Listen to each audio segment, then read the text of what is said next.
Bismillah, alhamdulillah, wassalatu wassalamu ala rasulillah. Nabi sallallahu alaihi wasallam dalam situasi apapun beliau selalu memuji Allah dengan mengucapkan alhamdulillah dan seterusnya. Kalau hal-hal yang beliau merasa tidak suka atau sesuatu yang beliau tidak inginkan terjadi pada beliau, beliau tetap membaca alhamdulillah ala kulli hal. Kecuali di tempat tertentu seperti di WC, karena memang di WC yang tidak boleh kita menyebut nama Allah, termasuk membawa barang-barang atau salah satunya yang di situ tertulis nama Allah atau kalamullah atau juga bahkan hadis-hadis Rasulullah SAW. Makanya zikir ketika ke WC itu di luar kamaswa, dan zikir setelah selesai di WC di luar atau ketika lah melangkah kaki kanan keluar, karena memang WC itu tempat yang tidak layak, yang tidak pantas, yang tidak patut untuk kita menyebut atau berzikir atau menyebut hal-hal yang suci. Begitu juga kalau kita buang air tidak di suatu bangunan, misalnya dalam perjalanan kita buang air di tempat-tempat terbuka. Kalau Nabi dulu mencari suatu daratan yang agak lembah sehingga beliau tersembunyi, kadang beliau bawa tongkat sebagai tanda. Nah, kalau kita seperti itu pula, kita tidak boleh juga berzikir ketika situ. Kata para ulama, kalau kita terdesak BAK dan BAB dan BAA, kalau BAK buang air kecil, kalau BAB besar, kalau BAB belum apa-apa. Buang angin. Buang angin.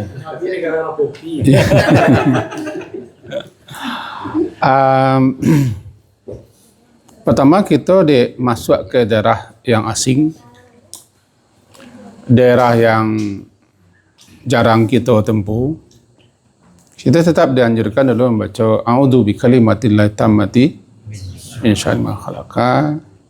Siapapun yang membaca dan mengucapkan itu ketikanya turun atau berhenti atau masuk ke tempat sesuatu yang asing baginya atau jarang ditempuh, harus membaca itu. Dan kalau baca itu dengan pemahaman, bagaimana pemahaman sebab zikir yang kita baca, doa yang kita baca tanpa kita tahu artinya, maksud dan tujuannya, pesan dan pengaruhnya tentu kurang mengena. Tentu berbeda dengan kalau kita tahu.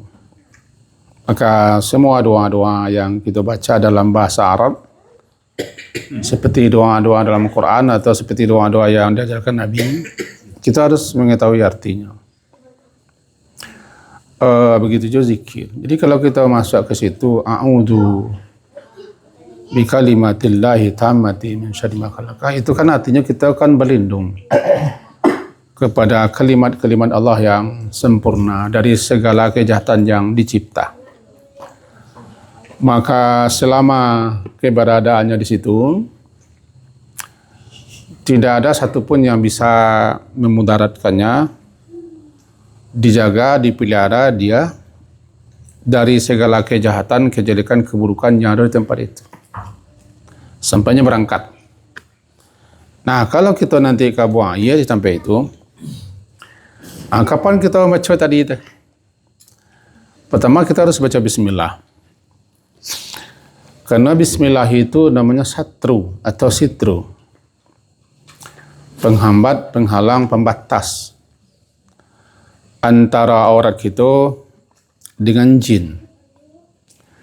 Karena di tempat-tempat yang seperti itu, di lapangan, tempat-tempat pengap, gelap, hutan-hutan dan semak-semak, tempat terpencil, banyak jin. Jin itu kan tidak semuanya baik. Sama dengan manusia kan tidak semuanya menjadi fufafa. Jadi banyak jin berkeliaran yang setan-setan. Nah, ketika orang baca bismillah, hanya berarti ketika itu adalah basang pembatas, tameng, tabir, penghambat, penghalang, agar auratnya jangan nampak di makhluk jin atau makhluk lain. Karena bumi Allah itu tidak pernah kosong daripada hamba-hamba Allah yang sedang beribadah, walaupun tidak di bangunan. Jadi kalau begitu, bisa jadi kalau nanti ada hamba-hamba Allah tertentu yang sedang berzikir, sedang beribadah, nampak auratnya. Baca bismillah, kemudian ketika kita akan menyingkapkan pakaian, baru kita baca itu Allahumma inni a'udzubika, Allahumma inni a'udzubil minal khubuthi khaba'is. Sebabnya tidak berpintu. Atau kalau ke toilet atau hammam dan segala macam pakai pintu. Akan masuk pintu kita baca itu bismillah Allahumma inni a'udzubika minal khubuthi wal khaba'is. Tapi di tempat-tempat di jalan itu kan tidak pintu. Pintunya adalah ketika kita akan menyingkapkan pakaian, bismillah Allahumma inni, ini akan terlindung daripada al-khubuth wal khaba'is. Itu pengertiannya banyak sekali. Orang kita biasa mengartikan dengan setan jantan dan setan betina. Kalau kita luaskan, kita jabarkan daripada segala kejahatan, kekejian, keburukan, termasuk kuman-kuman, virus-virus dan segala macam yang jahat. Itu bisa masuk ke dalam arti itu. Alangkah sempurnanya ajaran Islam ya, kalau kita paham. Orang-orang kena tidak paham dengan ajaran agamanya, tidak terasa enaknya beragama. Siapa yang beragama itu sebenarnya kan dilindungi oleh agamanya, ditunjuki, dituntuni, amannya kan. Kalau umat Islam itu berilmu, pasti makin candunya berislam namanya. Makin candunya berilmu, sebab dengan ilmu itu bisa paham, bisa terjaga, bisa terpelihara. Nah, selama di kita buaya tidak boleh zikir. Balik itu tadi, Nabi tidak berzikir ketika di WC, itu tempat yang tidak layak untuk membaca nama Allah. Ketika keluarlah, jadi di luar itu Nabi selalu baca alhamdulillah tadi kan, kajinya kan. Nabi dalam setiap situasi dan kondisi apapun beliau selalu membaca alhamdulillah. Jadi berarti tidak ada di mulut beliau keluar kalimat kalimat bahasa Awaknya, oi pantuang, oi pampam, oi pempurihan, oi apa namanya lah. Kalimat yang menunjukkan ketidaksenangan atau protes, atau kalimat-kalimat yang menunjukkan kita kesal kepada sesuatu. Tidak, Nabi mengajarkan kita tetap baca alhamdulillah. Kalau tidak suka ya alhamdulillah ala kulli hal. Karena terkadang apa yang kita tidak suka itu justru banyak faedah, banyak manfaat, banyak hikmah, banyak rahsianya setelah itu. Baik setelah itu benar ataupun setelah lama daripada itu. Nah, kita awali tadi pembukaan kita bahasa Nabi senantiasa baca alhamdulillah. Kenapa? Itu tadi. Karena Allah itu Hamid, Maha terpuji, berarti tidak ada satupun perbuatan Allah, kebijaksanaan Allah, ketetapan Allah, keputusan Allah yang buruk, yang jelek. Makanya kita harus puji Allah. Karena dialah pemilik puji. Orang yang selalu memuji Allah berarti orang itu berbaik sangka kepada Allah. Karena memang tidak ada yang jelek bagi Allah. Dia itu subhanahu wa ta'ala. Dia itu maha suci karena dia maha sempurna. Maka orang terjemahkanlah subhanahu itu maha suci dan maha sempurna. Kalau sesuatu yang maha suci, maha sempurna, tidak ada jelek, tidak ada buruk. Apalagi Allah tu menamakan diri juga at-taib, baik. Jadi baik semua kan. Dalam salat kita baca at-tahiyatu apa? At-taibatu. At-taibatu adalah yang baik-baik kepada Allah. Jadi kita membaca alhamdulillah tu kita berarti kita paling tidak kita berbaik sangka kepada Allah walaupun kita tidak suka. Jadi kita tepis tidak suka kita tu dengan memuji Allah. Maka dengan begitu kita sudah beransur menghilangkan buruk sangka kita kepada orang yang terjadi. Karena bagi seorang mukmin apapun yang terjadi, apapun yang berlaku, semuanya baik untuknya. Dan itu hanya khusus berlaku bagi seorang muslim atau seorang mukmin yang berilmu. Karena jarak antara yang berilmu dengan yang beribadah itu sangat luas, panjang jaraknya.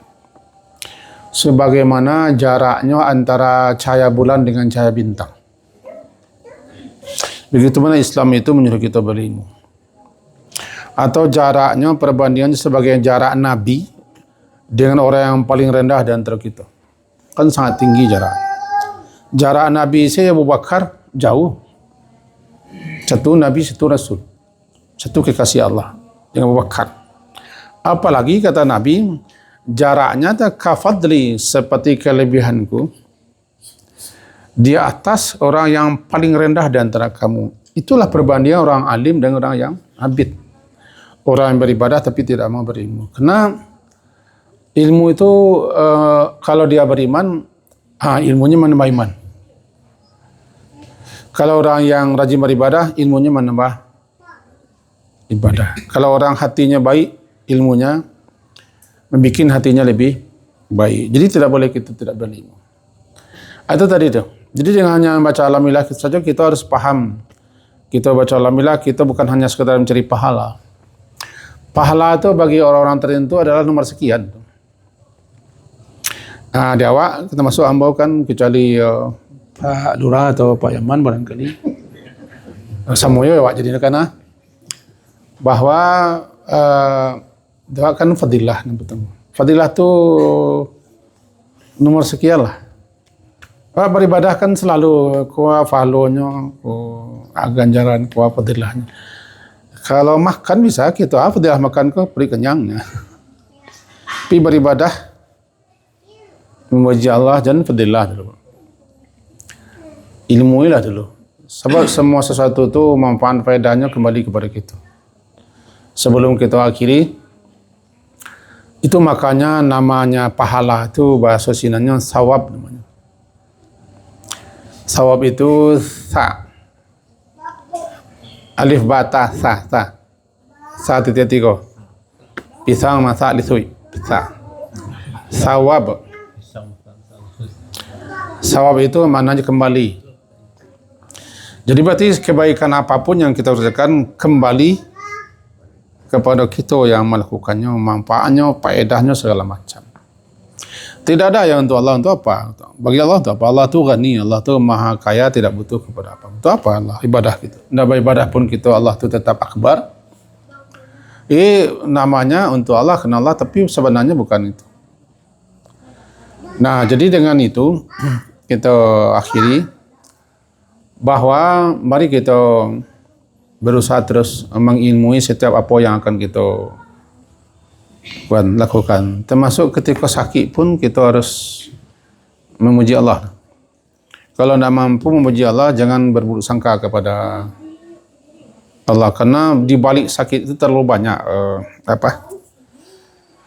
rahasia, hikmah dan seterusnya.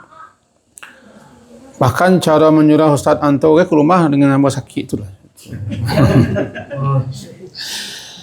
Itu kira-kira. Jadi kalau datang boleh, kalau mampu kan rugi lompoknya kan. Sekian para subhanakallah hamdika sallallahu alaihi wa sallam astaghfiruka wa atubu ilaik. Wassalam.